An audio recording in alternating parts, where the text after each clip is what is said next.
Welcome to From Adversity to Abundance, the go-to podcast for real estate entrepreneurs seeking not just to thrive, but to conquer with resilience and mental sharpness. Each week, join us as we dive into the compelling world of real estate through the lens of mental fitness, where challenges transform into opportunities. Get ready to transform your mindset and expand your understanding of what it takes to succeed in real estate. Let's explore these stories of triumph and resilience together. Welcome, everybody, to another episode of the From Adversity to Abundance podcast. I'm your host, Jamie Bateman, and I'm pumped today to have with us my friend Jay Redding of Cassidy Investments. Jay, how are you doing today? We're doing fantastic, Jamie. Thank you so much for having me on. I consider it a great privilege. Thank you. Yeah, this is gonna be fun. We were chatting a little bit before we hit record, and I can tell already this is going to be both a practical and an inspiring episode, very relatable for a lot of people, I think. So for the listener who may be unfamiliar with you, Jay, who are you and what are you up to today? Well, we run two businesses. We run we're on both sides of the real estate. We run a real estate company. We have 40 rentals right now. We have done over 100 fix and flips, and we've purchased tax liens. And then we're on the other side now with the note business.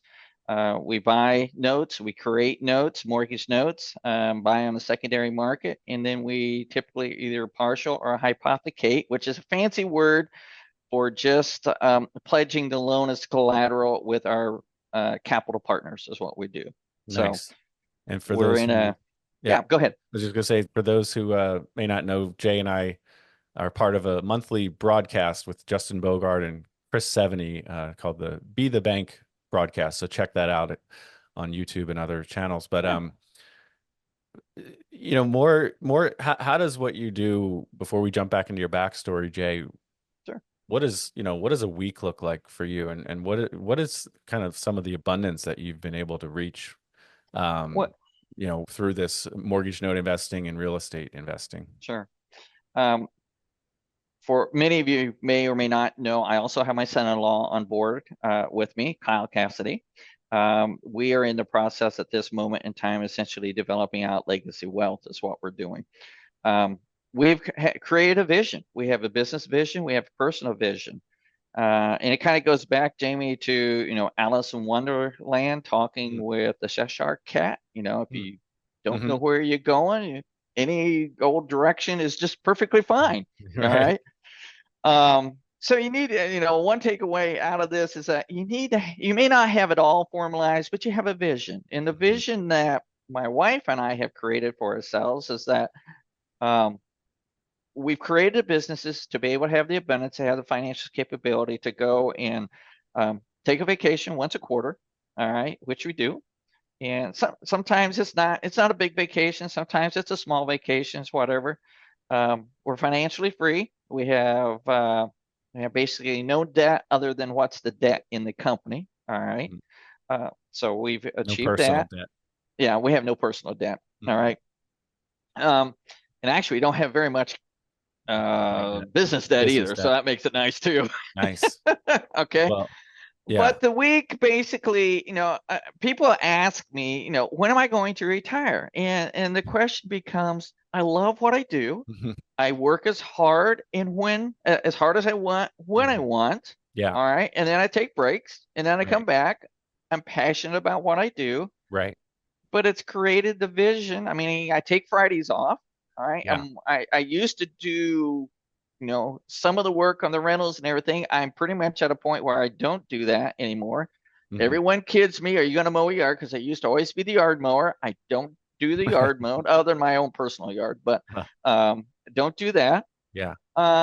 We have the flexibility to be grandparents, to be parents. We have the flexibility to go and do what we want at whenever we want to. It's good.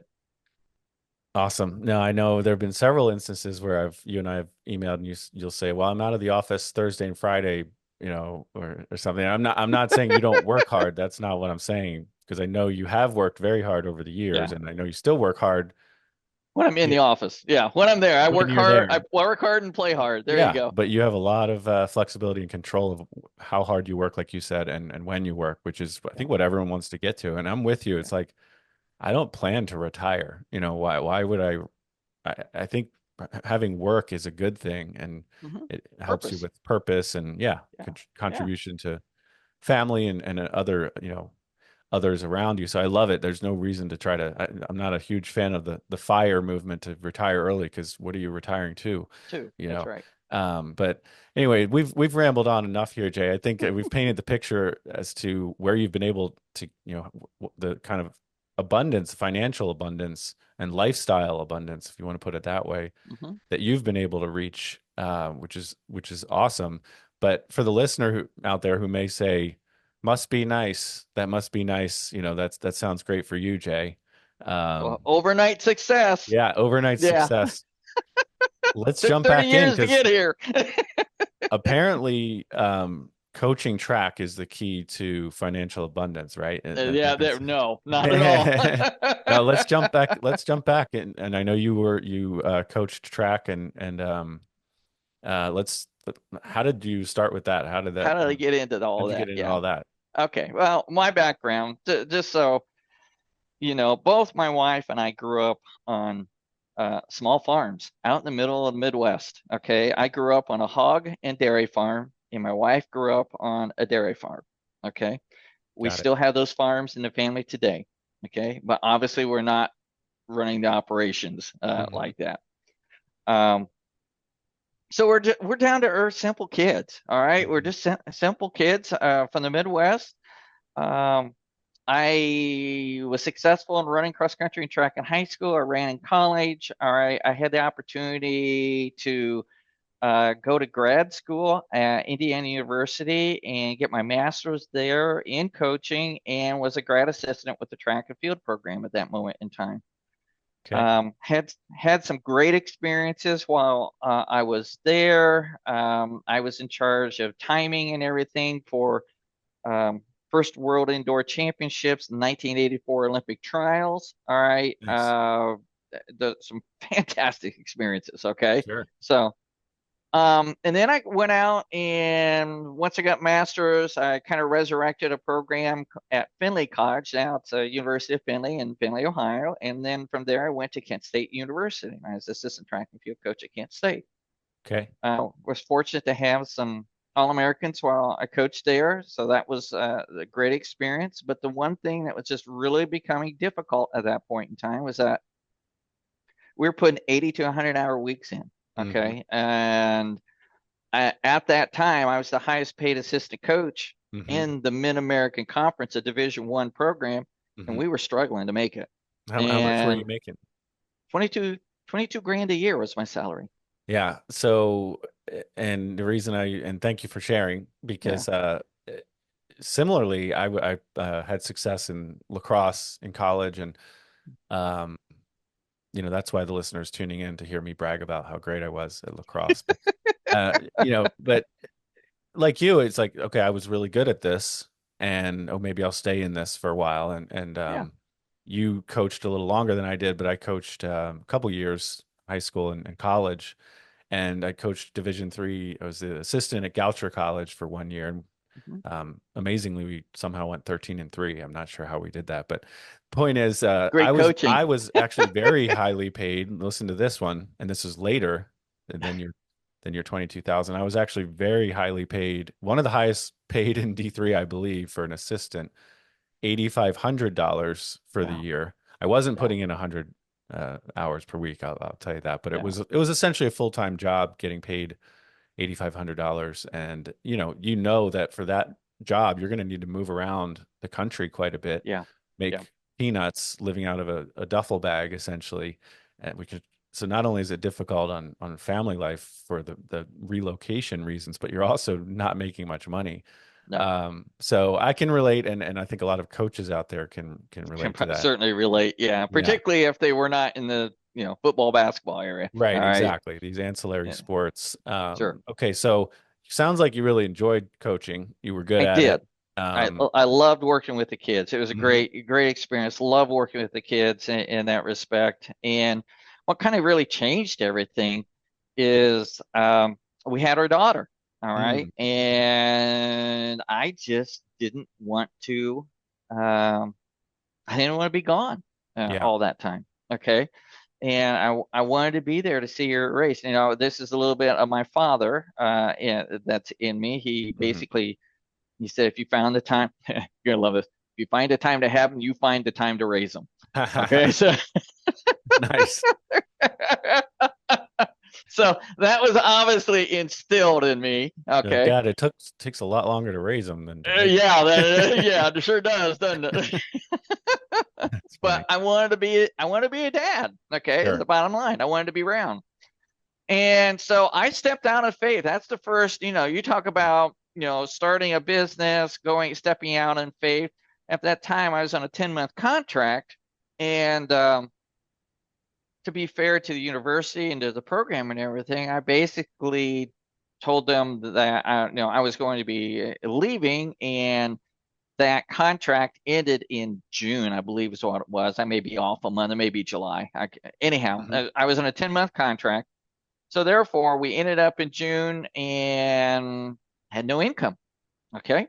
One of the kids was on our team at that point. His dad was in pharmaceutical sales, and that's how I basically got interested in pharmaceutical sales. I always liked the business aspect. So I was interviewing and contacting a lot of different pharmaceutical companies, and I ended up getting hired on right at the last second. When I say the last second, because we were pretty much down to I painted houses during the summer. That's what I did. Wow. Okay. My old farm skills came through again. Yeah. All right. And what age were you that summer approximately? Oh, I had to be we were probably 24? No, that's not right. That's not right. Because 27, 28, something like that. Because I think it was 28 when we had our daughter. Yeah. So got it. So late 20s, you have a daughter, and you have no income. No income. Yeah. Yeah. And so you start stepping out of faith. Yeah. So you start looking around to people in your network, and you get turned on to pharmaceutical sales. So you start reaching out to different pharmaceutical companies. Yeah, so I got hired on, and I was actually interviewing for a position in Canton, Ohio. And through the interviewing process, they found out that we were from the Fort Wayne, Indiana area, and they had a position open there. So they gave me the opportunity to go to either one. So we decided to come back home. So it was a great fit for us. Sure. So and our family's the whole here. point was to make more money. I mean, that was the main thing. But anything else that drew you? Was there anything else that drew you to pharmaceutical sales at that point? I liked the science part. Okay. Although I was a PE major, I did have a science minor. So there's hope for everyone out there. If a PE major can make it in real estate, anyone can make it. There okay. You go. I'm just telling you. All right. So it's not that difficult. It's not that hard. So, but yeah, I wanted some, a better income, better hours. I mean, I still work 50, 60 hours a week, but that was a huge relief compared to what we were doing beforehand. Sure. Makes sense. So it was very, very good in that respect. And we were able to get back home and be close to family, and that was important to us as well. So, and I know several former pharmaceutical sales reps who do well in real estate and raising capital, and I imagine the sales lessons and human interaction and all that probably paid off. Is still paying dividends for you, I would. It still is. I mean, had it not been for my experiences and training, right, as a pharmaceutical rep, I would not have had. I would not have had the skills, nor would I have had the confidence to be able to go out on my own. Okay. Got it. I had a very successful career. All right. I was with Pfizer Pharmaceuticals, had a very successful career there. Won all the top awards. So that, you go up, and if you're going to stay in sales, I mean, we decided, and this might have been part of the issue. I don't know. I'll never know. And it doesn't matter. I had some really successful years, and typically in the corporate world, you're successful in sales, and they want you to move up the corporate ladder. And that next move was going to mean for us to go to a major metropolitan city. And we're two country kids, and we just did not want that lifestyle. I'm just being honest. Okay. Yeah.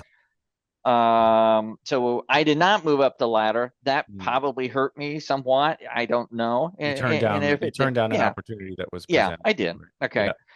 And lo and behold, I mean, I was with the company for 17 years. The company was going through some downsizing, and I got caught in one of the downsizes. Gotcha. Okay. So 1989 to 2006, you were pharmaceutical sales rep. So what Yeah. age was 2006? We'll figure out how old you are now. Well, I'm 65. I'll tell you, I don't 65. care. All right. So I really didn't start doing real estate investing until I was about 45. So there's okay. hope for you guys there too. All right. Yeah. So this was 18 years ago when you got laid off.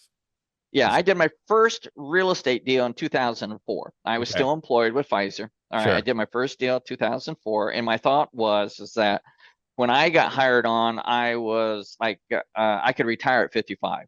Okay, so at about 45, all right, I was thinking, okay, we can do this real estate thing on the side, all right, and we can, in 10 years, I'll have a nice little portfolio. I'll step out of from Pfizer, have a pension there, and all 401k, and have the real estate on the side. I'm set. Coach high school track if you want. Yeah, if I wanted to. Yeah, so, There but you it didn't work out that way. go. So. So I got downsized. When I got downsized, my wife and I were actually talking about this morning. I don't remember exactly how many properties that we had, but it wasn't very many.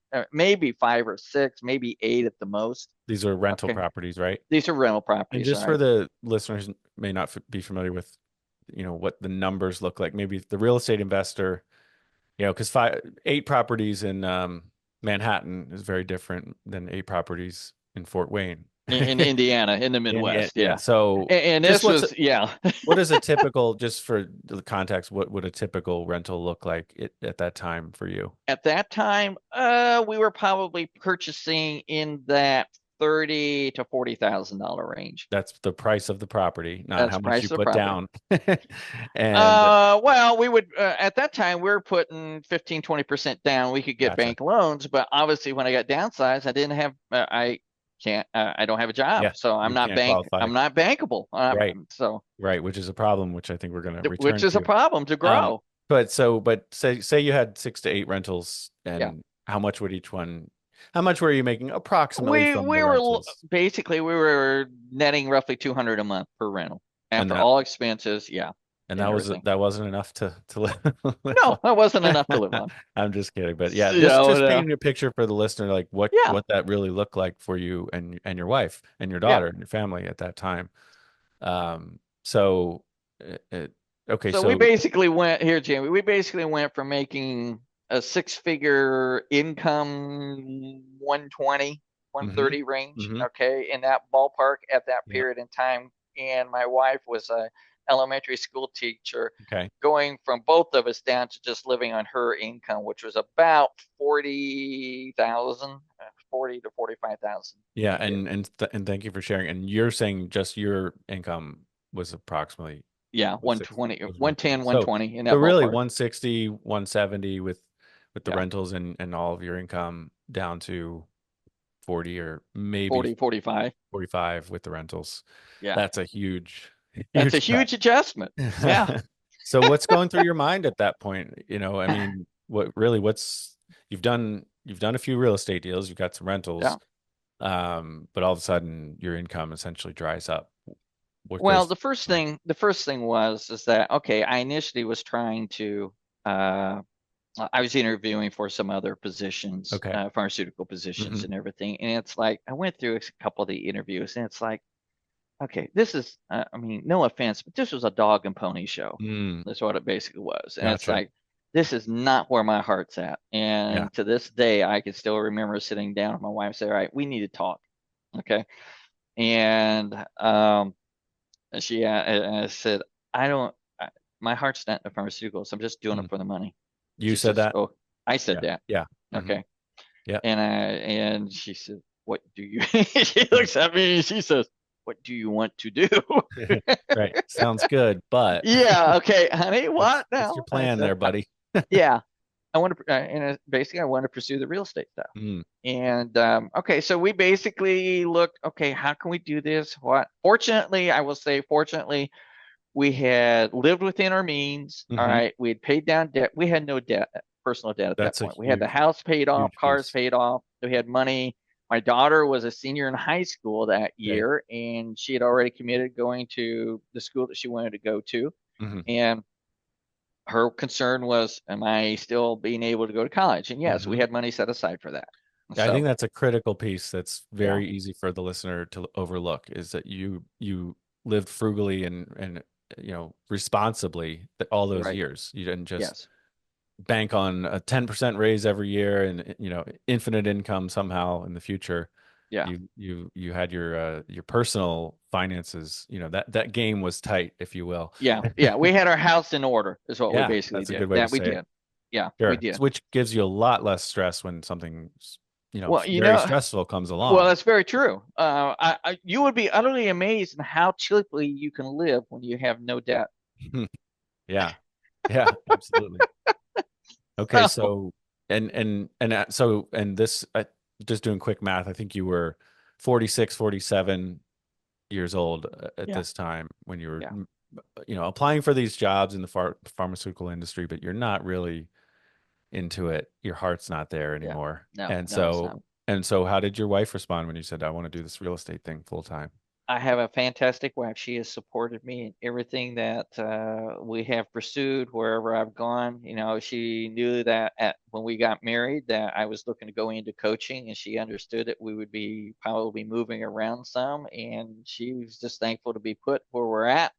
And Nice. we've been put. I mean, we have deep roots here now. Mhm. So, You did a um, good job of pretending you weren't reading that script, that part of the script that she wrote that's for true. you. No, I'm Oh, no, kidding. no, that's I'm true. just joking, So but no, she's been with me through thick and thin. So it's a huge piece, it for is. sure. It is. So, yeah. Yeah, so basically at that point then we lived off of her income, and all the income that we had from the rental properties and from the fix and flips, we basically put right back into the company. Okay. That's hard And to do then at that point without yeah, it was a lot hard of to do. personal income. No, no, not we were living on about 2,000 a month. That's what we were living on. Wow. Okay. Yeah. That was tight. That was very tight. But we were willing to do it. And the other thing is we weren't bankable. I mean, I'm not bankable. Okay. Hmm. So I had to go out and raise capital. Okay. And, okay. I will be forever eternally grateful to some of my first private lenders because they were some of my pharmaceutical friends. Mm, Okay. And also some of the physicians that I called on, yeah. that had enough faith in me and believe in what I did and what in my character that Right. They they stepped gave up. me the ability to move Yeah. on. And you were providing them an opportunity as well. But Yes, it the was a other, two-way street. I think that's an important point as well. To highlight here is that Yeah. you didn't know you were going to be laid off. You didn't know where your career would lead you when you were a pharmaceutical rep. But I presume you did a good job. It sounds like you did a good job, and I know you fairly well to know you're a man of integrity Yes. and work ethic, etc. And so the point is that every day you showed up to do your job Yep. and build your reputation and grow out your network and be respected in your industry, not knowing that you would need to tap those resources later. Very true. Right? You didn't plan, oh, I'm going No, to it's be a very good true. pharmaceutical rep and be kind to these doctors and you know other people in my network so that they can be a private lender for me when I get laid off and my wife agrees that we can scale my real estate business. That was Yeah. not in the cards, right? No, it wasn't. That was Not at not in all your at that vision. point. So the That point was is not the vision at that point at all. yeah, so for the listener, do what you're doing today well, right? Show Yes. up Yes. well today because you don't know where it's going to lead. And so it might be easy to say, oh, pharmaceutical sales, that has nothing to do with real estate. That was a big waste of Jay's time. Well, no, he The built up skills income, transfer, though. Yeah, the skills paid down transfer debt, and the skills integrity. transfer, confidence transfers, and the network, Yeah, that you built up. So I don't mean to keep talking over you here, but I think that's a key point is it is. it's you did a good job where you were at that time, and that has parlayed into success later Yeah, in life yeah, for you. yeah. Okay, so I would, Jamie, I would say, and it continues to follow through now. I mean, we've utilized private capital now for 20 years. Wow. Okay. Yeah. And during that 20-year time frame, we've never been late in paying our investors. There's been no investor that's ever lost a dime. I mean, that's pretty. integrity Yeah. and what we do and how we conduct business to make sure that our private capital is protected well. Sure. Yeah, So, and that's not to say there is no risk ever for a private, investor or anything, because there always is risk. there's always a risk. I mean, that's just inherent with investing, but Yeah. you learn to minimize and mitigate that risk Mhm. is what you basically learn Yeah. how to do. And the number one thing I'd say with it for a private investor to research and understand is who you're investing with, Exactly. whom you're investing with, who's actually in charge of making the day-to-day decisions like you are, Jay. So, okay, but walk us through from say 2006 when you were laid off, and you had a few rentals, to say the next 10 years or so. What did that look like for your real estate career? Fix and flip. We were doing fix and flips. We were getting the rentals. That was also through the 2008, 2010 Great Recession. So Right. we were finding I did not realize it at that time, but we were finding some You were spoiled. smoking hot deals. You were spoiled and you didn't know it.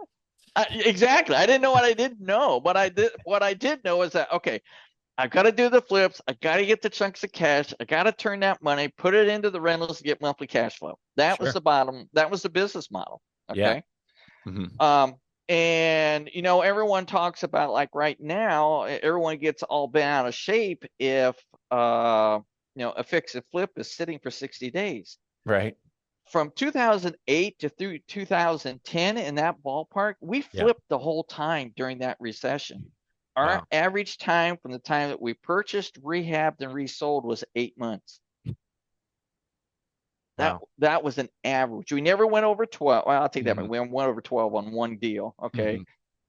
So our private capital, we would do a 2-year loan. That's what we would basically do, with the ability to pay off at any time, and it was interest only, and the interest accrued. So they got paid when we did the flip. Then we took our money, we'd stack it up, and we would go and get a rental. All right, fix that up, and then we would turn around then and utilize private capital then on that for long-term money as well. I had 2 or 3 lenders I had worked with for fix and flips. They wanted to just turn their money. Yeah. And then I went out and find other people that wanted the long-term cash flow model. Gotcha. And that's how we financed everything. Okay. That's what we did. All private capital. All private. Different structures depending on what the investor was looking for and what your needs were as well. Yep. Okay, so say 2016, what did your business look like? How many you did a bunch of I can't tell you. I don't know. We basically we have done over 100 rehab flips. Gotcha. Okay.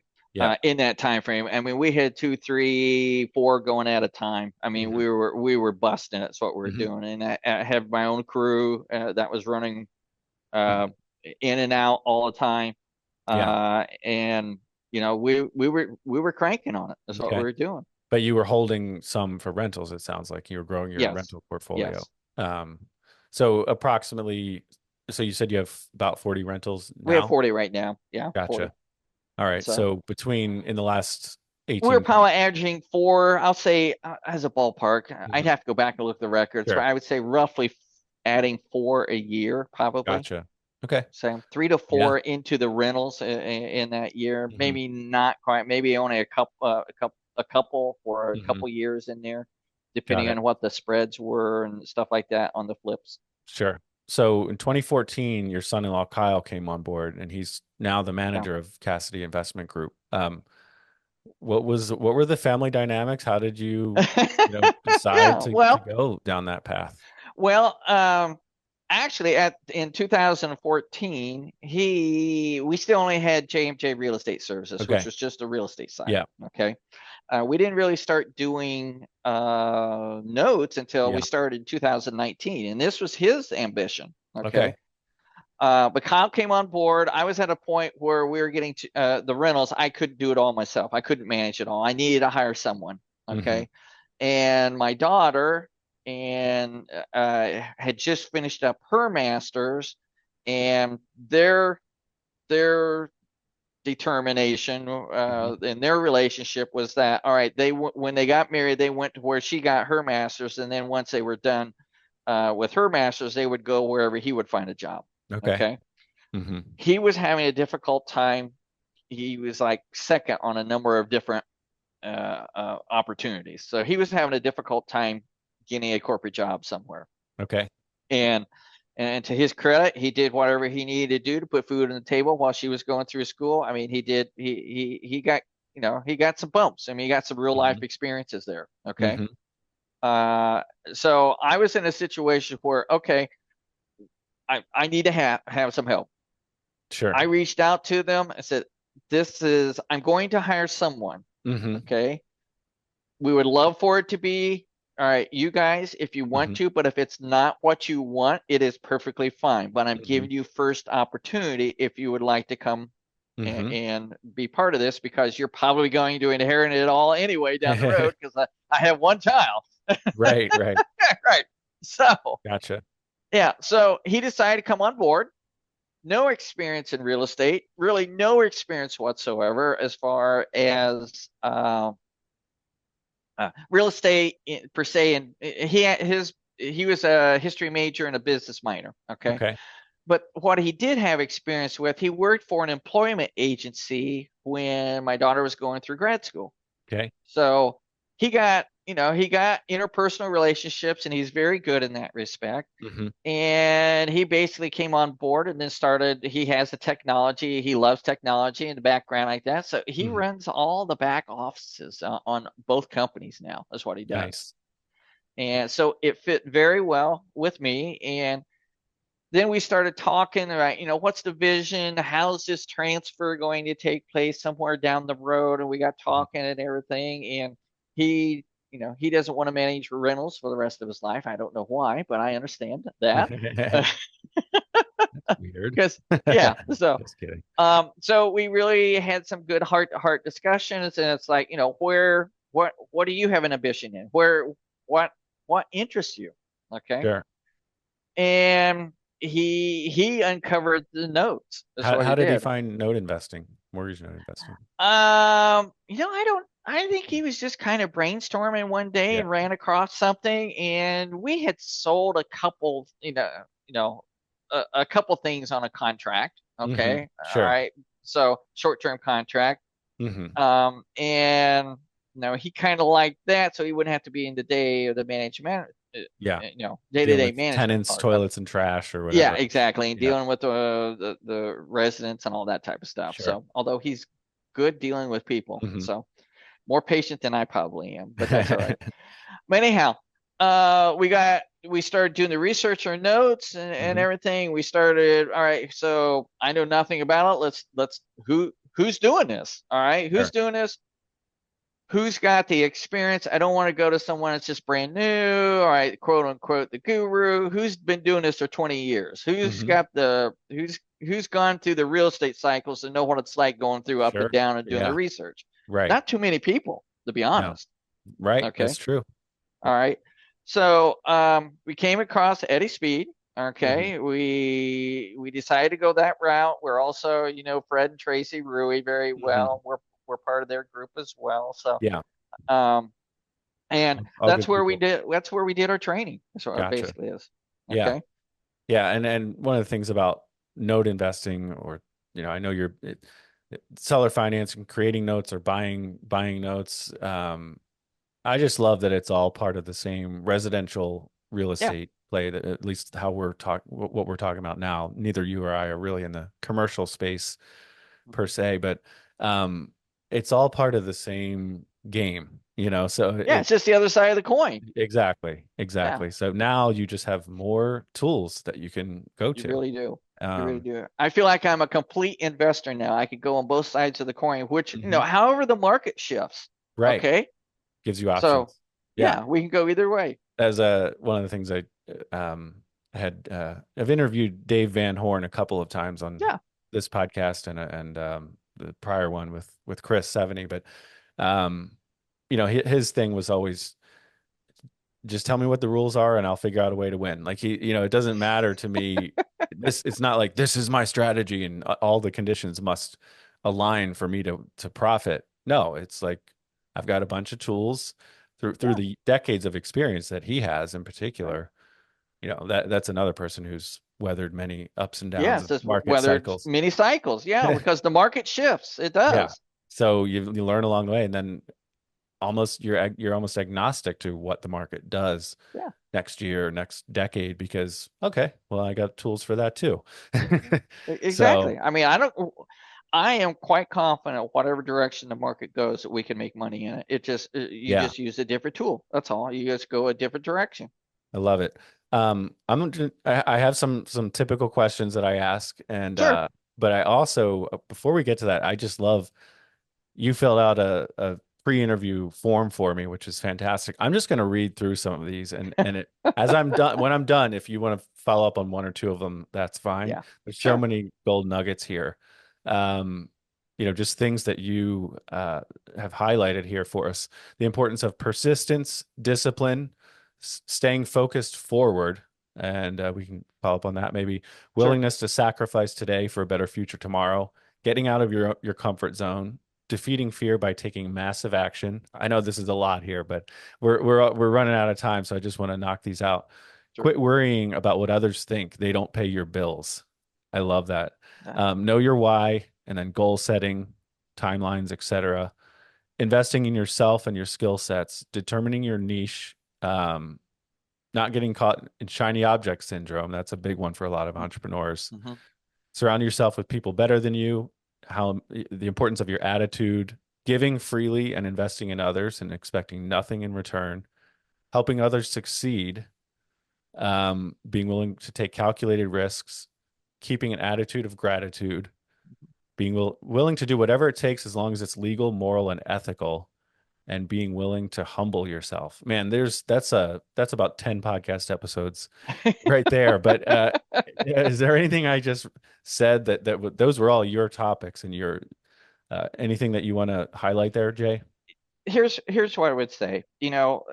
If you're looking to get into being an entrepreneur, whether it's in real estate or whatever, okay, you have to know your why.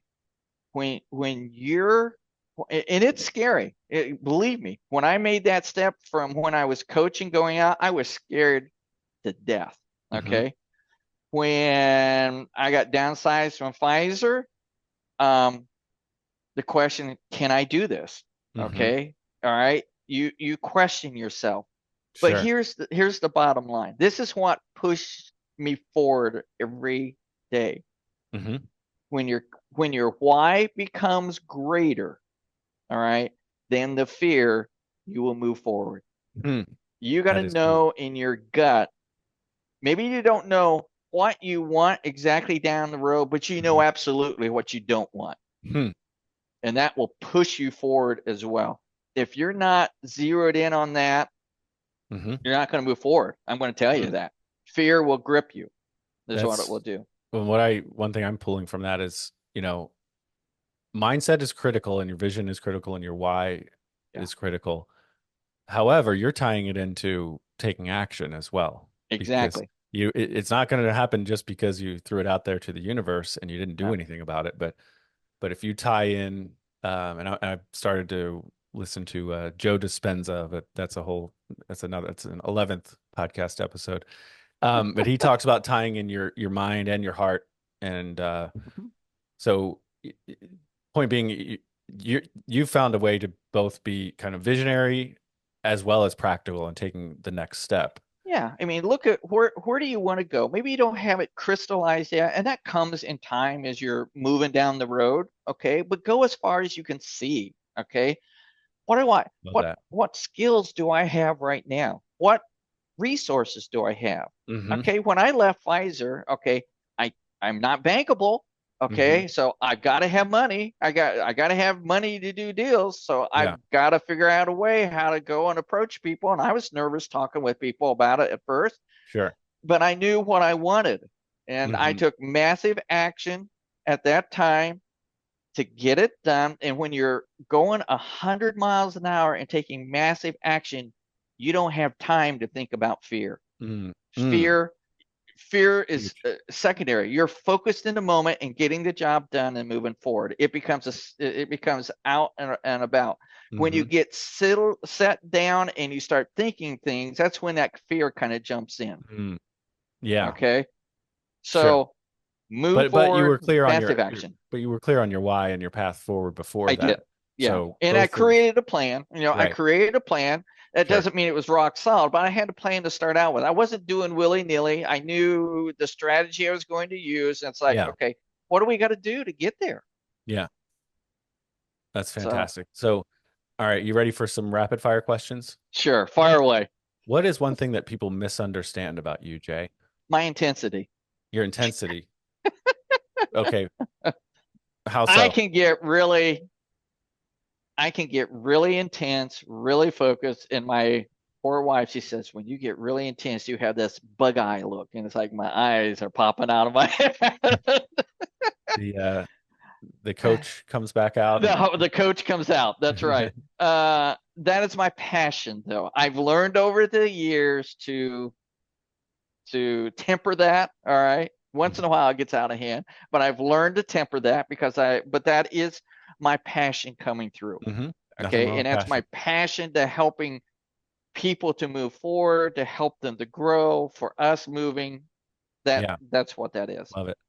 If you could have coffee with any historical figure, whom would you choose? Moses. Did they have coffee back then? I don't know. It's a good one. Okay. I haven't heard that one on the show yet. You know why? Why? I'm a man of faith. Yeah. Okay. Deep believer. Okay. I hope that my life on this earth is a reflection of God's presence in my life. Okay. Yeah. But at the same token, man, what was it like to be up there in that mountain? Right. Okay. Sure. To experience that, because he came back a totally different man. And it's like, wow. I can't even imagine that. I mean, sure. I had George Washington down, some of the other ones. It was like, okay, I've never experienced anything like that. Yeah, that's a good one. If you were given $10 million tomorrow, what would you do with it? Exactly what I'm doing right now. Put it into real estate and mortgage. Put it in real estate and notes. There's been more millionaires created by real estate, all right, than any other avenue. Love it. What's a challenge that you're facing in your business right now, Jay? It's not I wouldn't view it as a challenge. It's just a process. All right. Particularly as we're building out growing the note business and everything, it's always a balance, as you know, between finding deals and finding capital. Yeah. We've found the deals. We're hypothecating. We're always looking for capital partners that's involved with that. And that's just always part of the game. So I don't view it as a challenge. It's just part of the business that continue to keep growing and building that capital partnership. So, and you mentioned it earlier, but a hypothecation, basically, if I have money and I don't want to deal with any management or really put in a lot of work, I could invest with you or lend you the money rather. Right. And then you're using a mortgage note that you already own as collateral for my loan to you, and you're paying me back monthly? You're being paid back monthly. We essentially match up the two amortization schedules, because sometimes we'll buy a full, sometimes we'll buy a partial, and you get paid on a monthly basis. ITs, our private capital partners, if we do our job right, this will be absolutely the most boring investment you've ever had, because it will show up in the bank account every month, and we'll talk to you at the end of the year, and basically we'll talk to you when that 5 years is up. We essentially go 5-year segments and see whether you want to renew. Okay. Gotcha. And we handle everything else. That's what we basically do. So it's very passive for them. Love it. What's a one book or two that you'd recommend for our listener? I could lay me off about 10, but but I'll do a couple here. Okay. And the reason why. How to Win Friends and Influence People by Dale Carnegie. Great interpersonal book for if you don't have the skills in creating friendships, relationships. It's a great book. I need to read that one. Yeah, it's a good one. Yeah. Another one is The Gap in the Game by Dan Sullivan. Yeah, also a great one. I've read that. The reason that is so important, when we we tend as entrepreneurs, particularly when we look at goals, we look at what we haven't achieved. We're like, oh Yes, man, I didn't get that. And you start beating yourself up. for sure. Okay, you didn't get there, but you got 80% compared to where you were beforehand. Right. It's a mind shift. That helped me tremendously to stay focused and moving forward because, okay, I'm not there yet, but I'm making headway. Right. And it gives you so much confidence. That's what For it sure. basically does. I Okay. love that. And I can really identify with that as far as just being a competitor. You and I were both in sports, and I'm never quite satisfied with Yeah. myself. I mean, yeah. And so it is easy to forget the progress you've made and not Yeah. celebrate that And progress. exactly. You need to celebrate that. That's right. Mhm. So Yeah. now celebrations, a lot of times when we would do a flip was this, we would go to Dairy Queen and have a blizzard. That was our celebration, Nice. but we Yeah. recognized it. That's the Sure. thing. We recognized it as an Right. accomplishment. And we're not saying, okay, you've completely arrived and put your feet up and Yeah. never do any work. No, that's you still have that drive and you're still, Yeah. So I growing. got a couple more if I can. Yeah, go for it. Okay. The One Thing by let's see, Gary Gary Keller. Keller. Okay. Yep. I love it. And the reason that one is so important in my eyes is there's always 1,000 things to get done as an entrepreneur. What's the one thing that you can do today that's going to move your business forward? That's the Love that. priority. That's the priority. For sure. And then if you're new to real estate investing, you just want to get started. Obviously, everyone's probably that's in real estate has read, Rich Dad Poor Dad.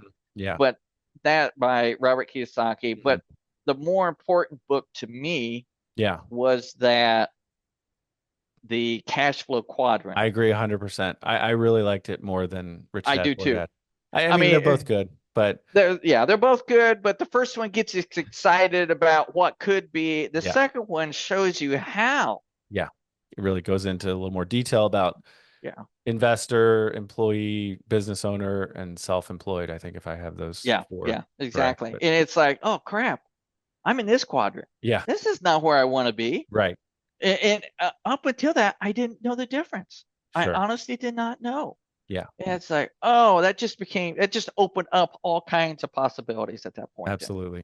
All right. So that was at least 4 books. Any others? The last one, Just Think and Grow Rich by Napoleon Hill. Absolutely. It's just a great book from the standpoint of, you make your money here. Mentally. Yep. First. You make your money here. And I'm doing more of that now than I ever have. For those not mainly watching, because I can't do the physical stuff anymore. Right.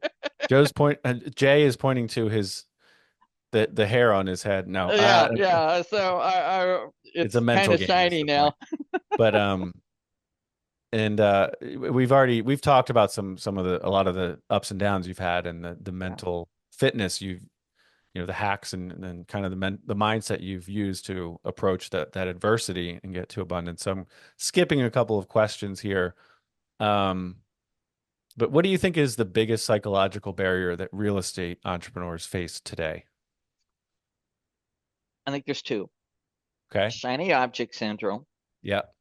What's the greatest thing that's out there? Lack of focus, basically. Lack of focus. Yeah. Lack of focus. Mm-hmm. And self-limiting belief. Those are the 2 things. You can do more than what you think. You are fearfully and wonderfully made. You can learn. All right. Be willing to learn. If you need to shadow somebody, all right, that you trust, expecting nothing in return, giving you your free time to learn, to do that, do it, because you'll become immensely more productive and more profitable down the road. Love that. We've had interns in our office at different times. We didn't pay them. Yeah. We've had them so they can learn, and they've gone out and done some phenomenal things afterwards. Yeah, absolutely.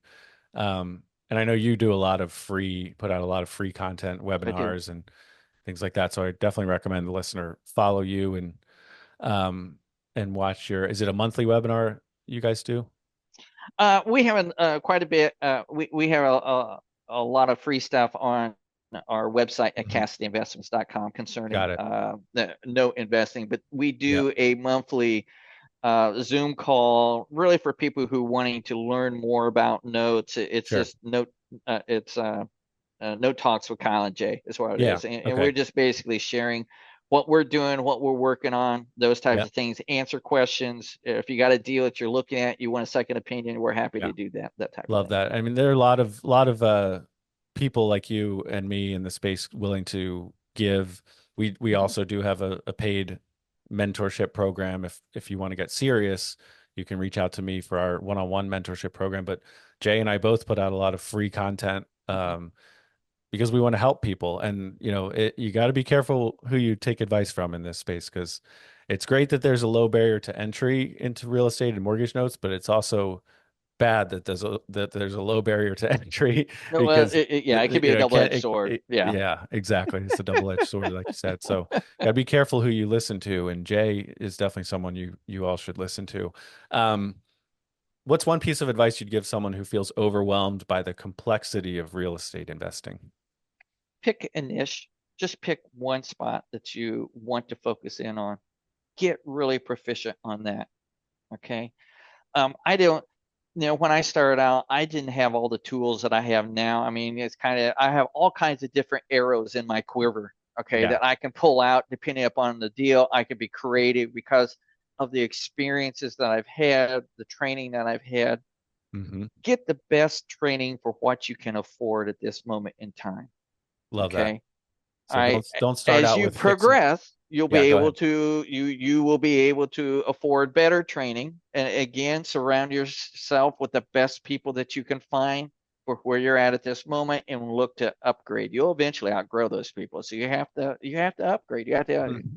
You have That's to elevate your skill, elevate your network over time. very true. Yeah, it's really good.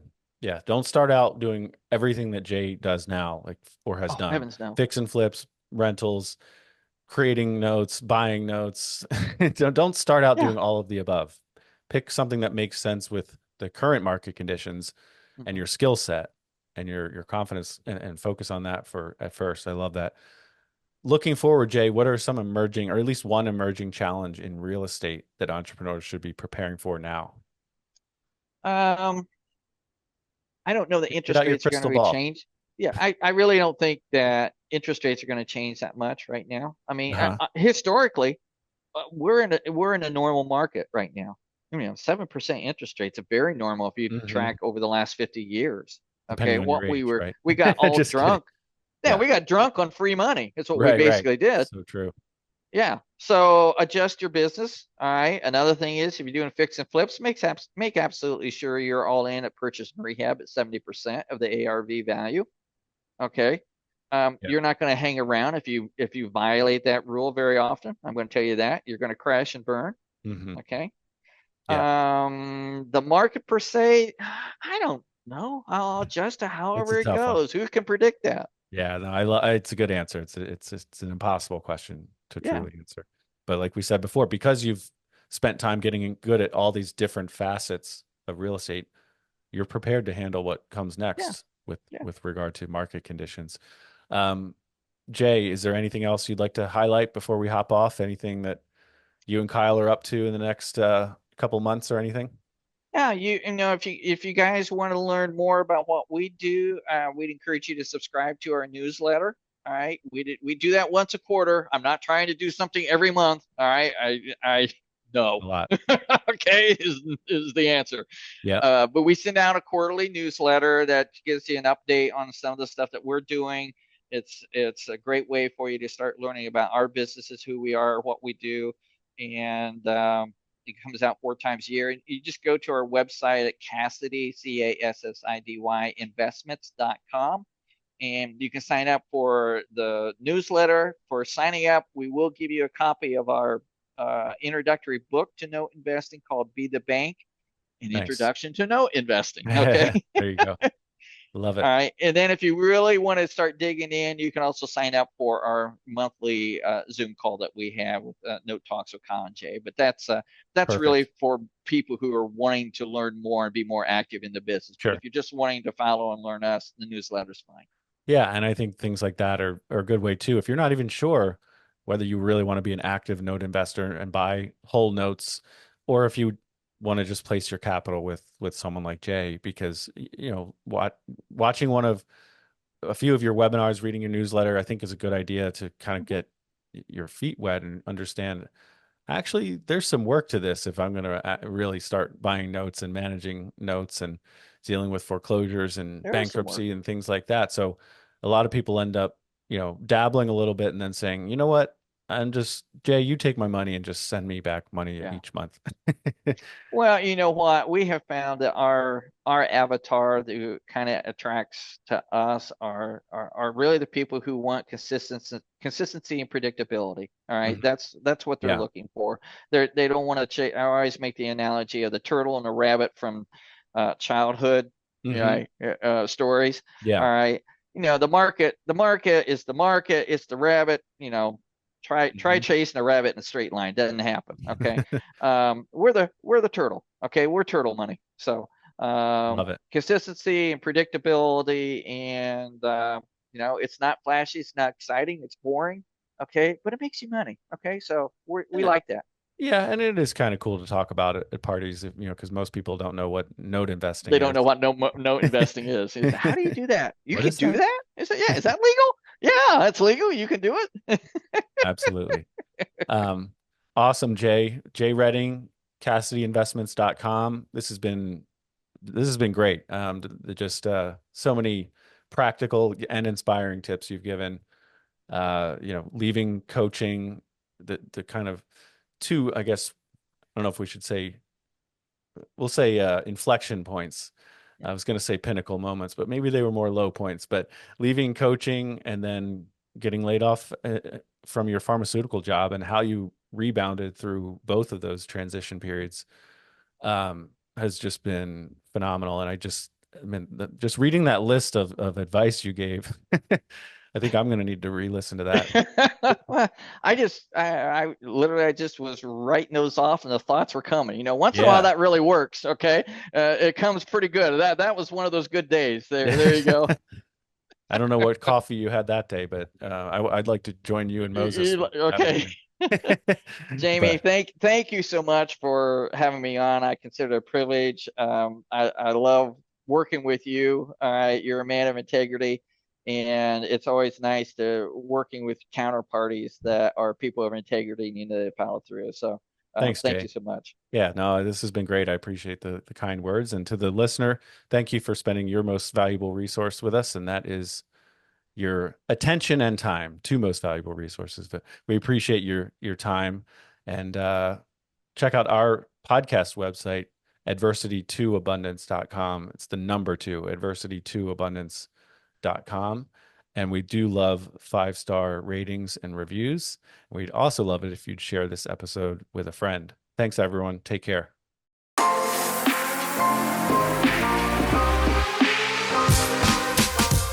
Thank you for joining us on From Adversity to Abundance. We hope today's episode has equipped you with valuable insights and practical advice to elevate your real estate journey. For more inspiring stories and resources, visit us at www.adversity2abundance.com. If this episode has inspired you, please share it with a friend who could also benefit from our conversation. Together, let's turn adversity into abundance. Until next time, keep building your mental fitness and your real estate empire.